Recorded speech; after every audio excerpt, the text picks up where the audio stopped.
मोहब्बत की भी नजरें उठे आशाएं उम्मीदें से अब मुश्किल नहीं। नेक्स्ट चैप्टर આપણું ચેપ્ટર નંબર 7 પ્રત્યાવર્તી અથવા પ્રવાહ અથવા એસી કરંટ। આ ચેપ્ટર જે છે બહુ મજાનું છે, આમાં મેથેમેટિક્સ થોડું વધારે છે પણ સમજવાનું બી એટલું જ ફાઇન છે, બરાબર। સ્કોરિંગ આપણે એમ કહી શકાય એવા ચેપ્ટર છે અને બોર્ડમાં આમાંથી ઘણું બધું બી પૂછાય છે, એટલે થોડું ધ્યાનથી આ ચેપ્ટર આપણે સમજવું પડશે। થોડું મેથ્સ આમાં વધારે આવશે પણ ઇઝી છે પ્રમાણમાં, જો એકવાર સમજ પડી જાય તો બધું ફટાફટ બધું થઈ જશે। આપણે આની આગળના જે ચેપ્ટર બધા ભણી ચૂક્યા છે કયા કયા, તો ભાઈ વિદ્યુત ભાર, વિદ્યુત ક્ષેત્ર, ત્યાર પછી વિદ્યુત પ્રવાહ એટલે પ્રવાહ વિદ્યુતનો થર્ડ ચેપ્ટર, બરાબર। ઇવન 4th અને 5 ચેપ્ટર તો મોટે ભાગે જે છે બધા ચેપ્ટરની અંદર બધું ડીસી માં વાત હતું, ડાયરેક્ટ કરંટ એટલે ડીસી વોલ્ટેજ કે ડીસી પ્રવાહ, અને બહુ પ્રમાણમાં ઈઝી હતું। આપણે જોઈ લઈએ થોડુંક એનું। તો આપણે કહેતા તમે એક બેટરી સાથે તમે શું જોડી શકો, તો વધારે તમે એમ કે બેટરી સાથે એક અવરોધ જોડી શકો। આ અવરોધ તરીકે બલ્બ હોઈ શકે, કોઈ મોટર હોઈ શકે, બરાબર, પંખો હોઈ શકે। આની અંદર એક જ દિશામાં પ્રવાહ પસાર થાય ગમે ત્યારે, બેટરી જ્યાં સુધી ઓન રાખો, બેટરી ઓન ચાલુ હોય એટલે બહાર વર્કિંગ થતી હોય તો હંમેશા આર માંથી એક જ દિશામાં પ્રવાહ પસાર થાય।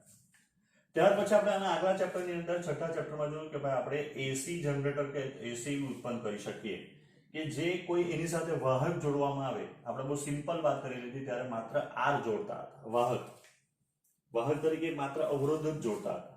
આપણી પાસે એ સિવાય ઘણા બધા એવા ઘટકો છે વિદ્યુતના જે આપણે એસી સાથે જોડી શકીએ। ઉદાહરણ તરીકે આપણે જ્યારે એમ કહેતા હતા કે આ બેટરી સાથે આપણે શું જોડીએ, તે કેપેસિટર જોડીએ, તો શું થાય, તો બેટરી જે છે તે કેપેસિટરને શું કરશે, તો ચાર્જ કરે। એક વખત કેપેસિટર સંપૂર્ણ ચાર્જ થઈ જાય પછી આમાં પ્રવાહ વહેતો બંધ થઈ જાય, તમે પ્રવાહ દર્શાવી શકો નહીં। ત્યાર પછી આપણે દાખલામાં એવું આવતું હતું કે ભાઈ એક કેપેસિટરને છોડીને આપણે શું કરતા હતા, તો એ કેપેસિટરને બીજા કેપેસિટર સાથે જોડીએ, તો આ બંને કેપેસિટર બીજાને કદાચ ચાર્જ કરે, જેની પાસે વધારે ચાર્જ હોય એ બીજાને આપે। આ બીજું કેપેસિટર ધારો કે C2 વિદ્યુત ભાર રહિત હોય તો આને ચાર્જ કરે। એવા બધા દાખલો આપણે ગણી ચૂક્યા છે, બરાબર છે। એસી ની અંદર આટલું બધું સરળ વાત નથી, કારણ કે એમાં સૌથી ઇમ્પોર્ટન્ટ વસ્તુ શું છે, એનો વોલ્ટેજ કે પ્રવાહ જે છે। માની લે કે અહીંયા આપણે V બરાબર V0 sin ઓમેગા t, આપણે આ સૂત્ર તારેલું VE તમે બંને કોઈ બી લખી શકો, E અથવા E0 sin ઓમેગા t। તો આ V0 કે એપ્સિલોન 0 કે E0 જે છે એ શું છે, તેનું મહત્તમ મૂલ્ય બતાવે, તમે VMB લખી શકો।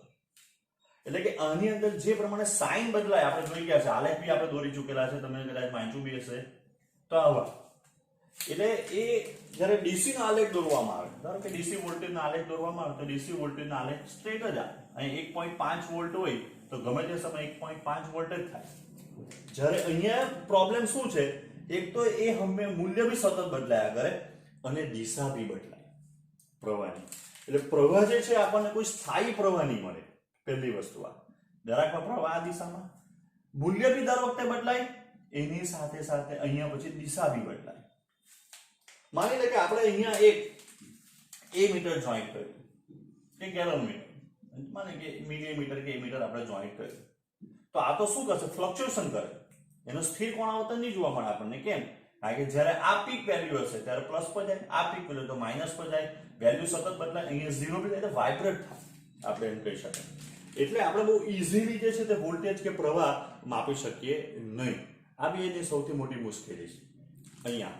એટલે આપણે જેટલું સરળતાથી આના બધાની ગણતરી કરતા હતા કેટલો પ્રવાહ પસાર થાય, ધારો કે આપણે એમ કે ભાઈ અહીંયા આ પરિપથમાં વહેતો પ્રવાહ, તો પ્રવાહ I બરાબર E upon R પતી ગયું। જ્યારે અહીંયા એટલું બધું સરળ નથી। બીજું, જે અહીંયા જ્યારે કેપેસિટર પર જોઈન્ટ કરતા હતા તો કેપેસિટર સંપૂર્ણ ચાર્જ થઈ જાય પછી પ્રવાહ બંધ જ થઈ જાય, અહીંયા એવું નથી થવાનું। જ્યારે આપણે કેપેસિટર જોઈન્ટ કરીએ, અવરોધ જોઈન્ટ કરીએ, અવરોધ કેપેસિટર બંને જોઈન્ટ કરીએ, ત્યાર પછી આપણે અહીંયા આગળના ચેપ્ટરમાં ભણી ચૂક્યા છે ઇન્ડક્ટર, તો ઇન્ડક્ટર જોઈન્ટ કરીએ તો બધી અલગ અલગ જે છે બધી એની પ્રોસેસ થશે। અલગ અલગ વખતે L જોડો ત્યારે કે પ્રવાહ જુદો વહેતો થશે, R જોડો તો પ્રવાહ જુદો થાય, C ને L જોડો એટલે કે ઇન્ડક્ટર ને કેપેસિટર બંને જોડો, શ્રેણીમાં જોડો, સમાંતરમાં જોડો, તો આ બધા વખતે પ્રવાહ જે છે તે આપણને અલગ અલગ મળવાનો છે। આટલું આટલું ઈઝી નથી એમ કહી શકાય. બરાબર.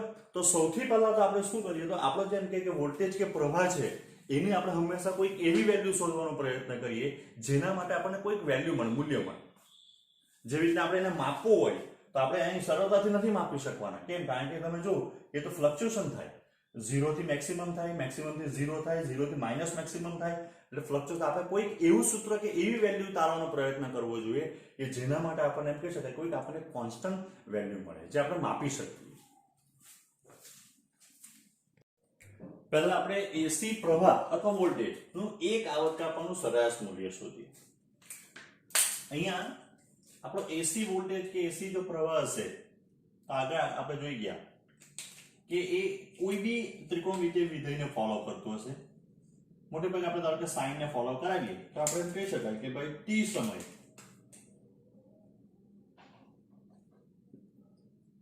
પ્રવાહનું પ્રવાહ I બરાબર I0 sin ઓમેગા t. જ્યાં I0 એટલે શું છે, તો I0 એટલે મેક્સિમમ વેલ્યુ, એની મહત્તમ મૂલ્ય આવ્યું. બરાબર. જે પ્લસ ઓર માઇનસ હોઈ શકે. એ સાઈન વિધેય પ્રમાણે બદલાતું છે. કોઈ કોસ લઈને કહું તો કોઈ વાંધો નહીં, કોસ લઈને બી કરી શકે. જો શરૂઆતમાં પ્રવાહનું મૂલ્ય મહત્તમ હોય તો કોસ આવશે, શરૂઆતમાં પ્રવાહનું મૂલ્ય 0 હોય તો સાઈન આવે. હવે આપણે સરેરાશની વેલ્યુ જ્યારે ફાઇન્ડ કરવાનો વિચાર કરીએ, એવરેજ, તો સૂત્ર શું આવે? કેમ કે ભાઈ અવલોકનોનો સરવાળો ભાગ્યા અવલોકનોની સંખ્યા. તો અહીંયા સરવાળો આપણે કરીએ સૂક્ષ્મ 0 થી t. ધારો કે કોઈ વિધેય છે f dt ના છેદમાં એનું કુલ એક આવર્તકાળ પર લીધેલું છે એટલે t જેટલું આવે. આપણે આગળ આવી જોયું છે એક આવર્તકાળ પર સ્થિતિ ઊર્જાનું સરેરાશ મૂલ્ય, ગતિ ઊર્જાનું સરેરાશ મૂલ્ય. f એટલે કોઈ બી વિધેય હોઈ શકે. તો ઇન્ટિગ્રેશન સરવાળો બતાવે ડિવાઇડેડ બાય t. તો એના અર્થ હવે એમ થયો કે I average is equals to 1 upon t integration 0 to t I0 sin omega t dt. બરાબર છે. તો is equals to 1 over t અથવા I0 કોમન, કારણ કે એ અચળ વેલ્યુ છે કોઈ, 0 to t sin omega t dt સંકલન I0 by t. sin નું સંકલન શું થશે? માઇનસ cos કે cos. તો sin નું સંકલન માઇનસ cos થાય એટલે માઇનસ cos ઓમેગા t, અને ઓમેગા t નું સંકલન થવાનું ઓમેગા, પાછું છેદમાં મૂકવું પડે. વિકલનમાં આપણે ગુણાકારમાં મૂકતા હતા, અહીંયા છેદમાં મૂકવું પડે 0 to t. તો I0 by t omega bar minus cos omega એટલે 2 pi by t 0 to t is equals to I0 t into 2 pi divided by t. Omega એટલે 2 pi by t થાય. બરાબર છે.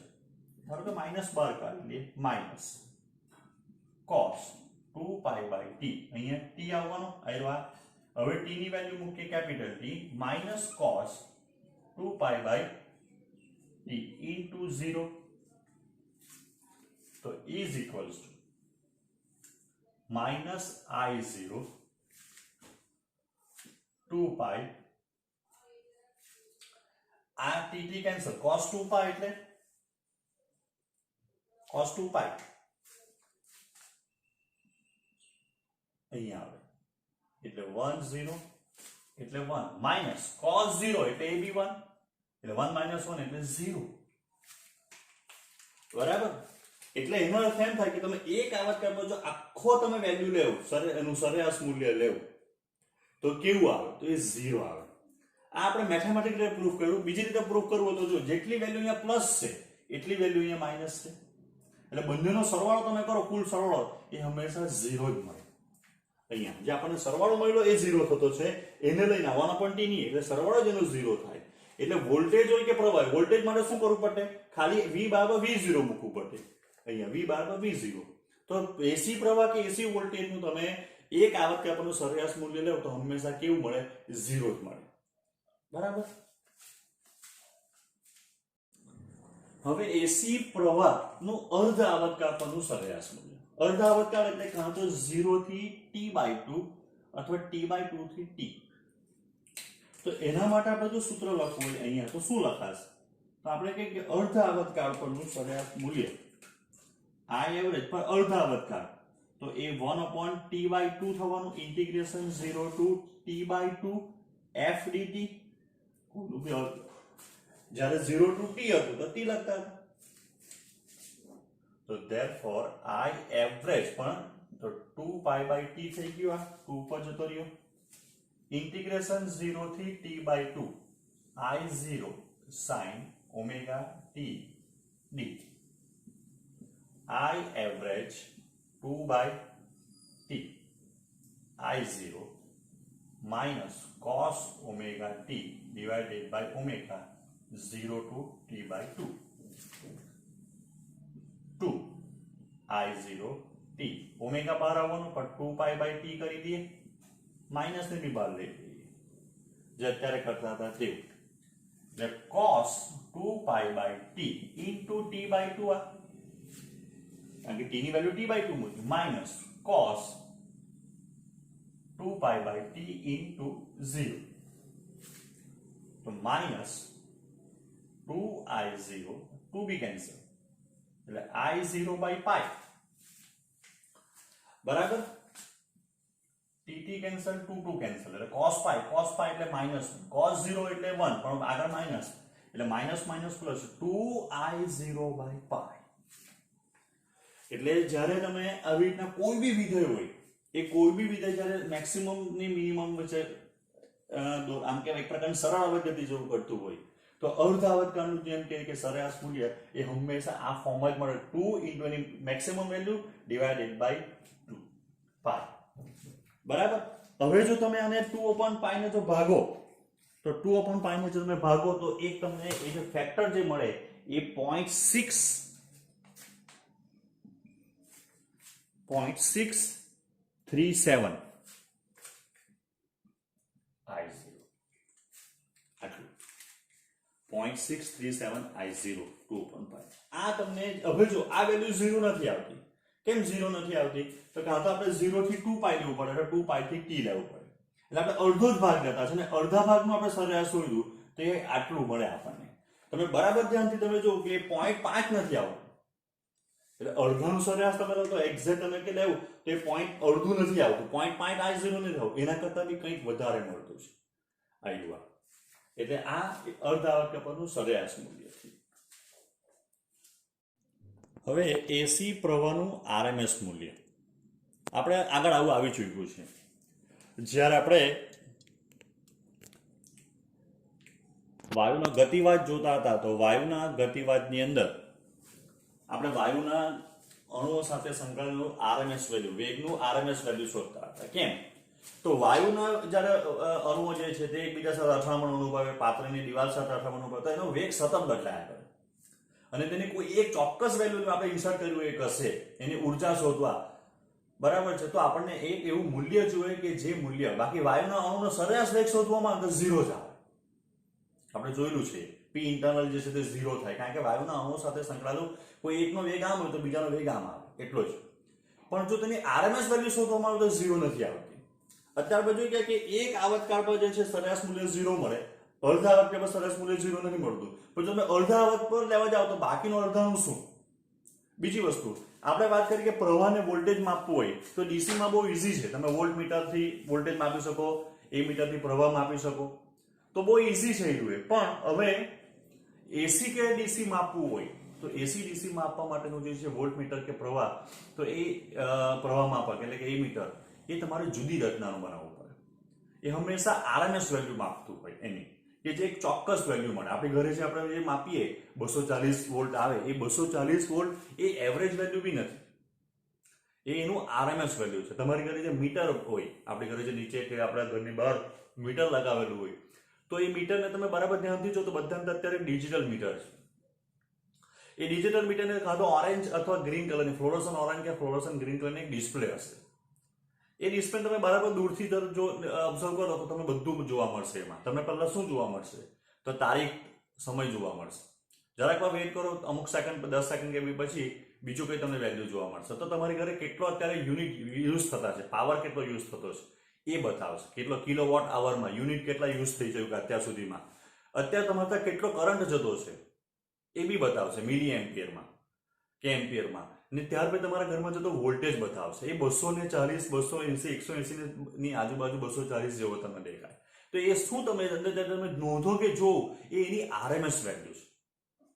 રૂટ મીન્સ સ્ક્વેર વેલ્યુ છે, બરાબર છે. એની મહત્તમ value બી નથી કે એની સરેરાશ વેલ્યુ બી નથી. સરેરાશ તો આપણને ખબર 0 જ થાય. તો આપણે કોઈ પણ આવી ભૌતિક રાશિ જે સતત બદલાયા કરતી હોય તે સતત બદલાતી ભૌતિક રાશિ માટે આપણે કોઈ એક વેલ્યુ જે આપણે એને માપી શકીએ, એની કસર લખી શકીએ, એના ઉપરથી બીજી ગણતરી કરી શકીએ, તો એનું આપણે વેલ્યુ શોધીએ એની આરએમએસ.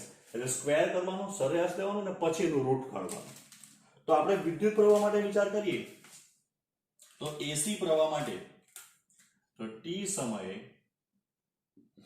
એસી પ્રવાહ તો ખબર છે આપણને I બરાબર I0 sin ઓમેગા ટી.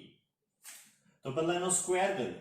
તો હવે IRMS શોધવું હોય તો પહેલા I નો સ્ક્વેર કરવાનો, પછી તેનું સરેરાશ ને પછી તેનું વર્ગ. તો E is equals to 1/t 0 to t. સરેરાશ કાઢવા માટે શું કરવું પડશે? એક આવર્ત આપણું સરેરાશ મૂલ્ય I square dt raised to 1/2 થઈ ગયું. પહેલા સ્ક્વેર કર્યો, પછી સરેરાશ ને પછી તેનું વર્ગ. 1/t 0 to t I square એટલે I0 square sin square omega t dt raised to 1/2. I0 square common divided by t. Integration 0 થી t. Sin square એટલે 1 minus cos 2 omega t by 2 into dt raised to 1/2. આ sin square theta નું સૂત્ર છે. sin square theta equals to 1 minus cos 2 theta by 2r. બરાબર. હવે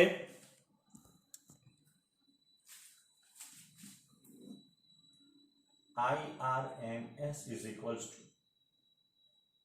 I0 square by t.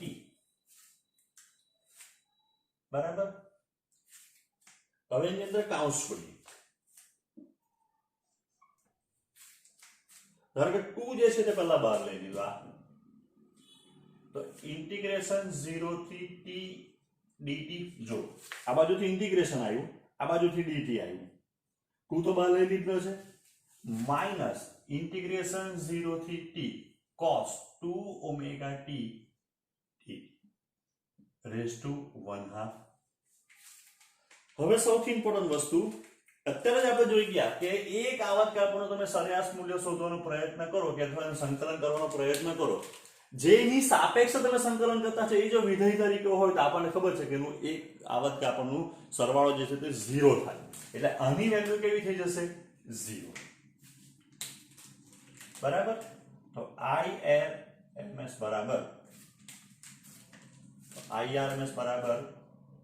I0 square by 2 અહીંયા મળી ગયું આપણને t. dt નું સંકલન થઈ ગયું સ્મોલ t 0 થી t raised to 1. તો IRMS is equals to I0 square by 2t આ t minus 0 raised to 1/2. આ t કેન્સલ થઈ જવાના. એટલે IRMS બરાબર આપણને જે મળવાનું એ I0 by √2 અથવા 0.7071 I, જેની એવરેજ કરતા વધારે છે. એવરેજ જે આપણને મળ્યું એ 0.637 મળ્યું. તો એના કરતા આરએમએસ વેલ્યુ જે છે તે વધારે છે. એટલે આપણા ઘરમાં જે આપણે પ્રવાહ કે વોલ્ટેજ આવે, વોલ્ટેજ કીધેલો તો કઈ નથી કરવાનું, V બરાબર V0 લખવાનું. બરાબર. એકની જગ્યા પર 2 લાકડી બનાવવાની, બાકી બધું તેનું તે જ આવવાનું. તો વોલ્ટેજ કે પ્રવાહનું જે આપણે માપી શકીએ, નોંધી શકીએ, જોઈ શકીએ એ જે વેલ્યુ છે એની આરએમએસ વેલ્યુ છે. તમે જો કોઈ વોલ્ટમીટર કે એ મીટર જો વાપરો જે એસી માપી શકતું હોય તો એ અહીંની જે કઈ વેલ્યુ માપશે તો એની આરએમએસ વેલ્યુ માપશે. એના ઉપર તમે મહત્તમ મૂલ્ય બી શોધી શકો છો. બંને વચ્ચેનો સંબંધ છે. તો I0 બરાબર √2 × RMS થવાનું. તો તમે મહત્તમ વેલ્યુ બી એની ફાઇન્ડ કરી શકો. એટલે આ બે જે સંકળાયેલી ભૌતિક રાશિ છે અથવા બે જે એના અલગ અલગ સ્વરૂપ છે પ્રવાહના, આઈએમએસ અને એનો મહત્તમ પ્રવાહ, એ બે વચ્ચેનો સંબંધ છે આવ્યો. એટલે તમે વોલ્ટેજ માટે જો લખવા જાઓ તો વોલ્ટેજ માટે શું લખાશે? તો VRMS બરાબર V0/√2. V0 અથવા VM જે V0 એટલે મહત્તમ વેલ્યુ.